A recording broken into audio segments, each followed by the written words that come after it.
ka huling nakipag-date? Yung totoo, It's been a while, meme. years na?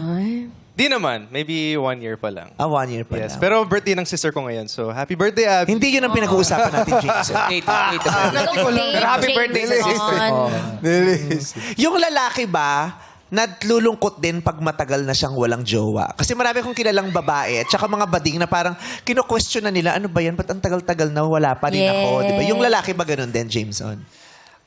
Depende. Feeling ko every guy is different naman. So, Ikaw, sa sitwasyon mo, I'm not closing my doors. naiinip ka na rin ba minsan? Naiinip yung gusto mo na pero bakit wala? Or you Siyempre, don't minsan care? napapaisip din ako na, it would be nice if I had someone by my side. Oh. Minsan, normal naman yun, di ba? Ikaw, Jack.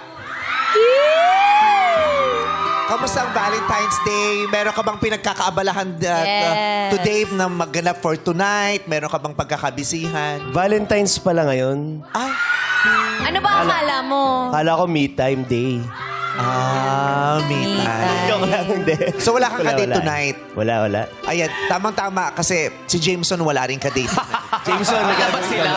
Maybe this is the perfect time to explore, Pwede yung may mga lumalabas na mga magtotropa. Yes, tropa-tropa. Lahat ng single na tropa, di ba? Para mga babae, Galentines. Tapos, Galen. tapos yung grupo ng mga lalaking gigimik na single, may grupo din ng mga babaeng single. Yes. Doon sila magkakakilala. Hello, kami nga pala ito. Ganon. Hello, malungkot ka ba? Ganun din ako. Ganon. Gusto mo magpasa ng buhok? Gusto mo mag-shampoo? Gusto mo mag-usap lang? Gusto mo mag-good-good ng buhok? Gusto nyo simulan natin yung segment? Ito na! Sim-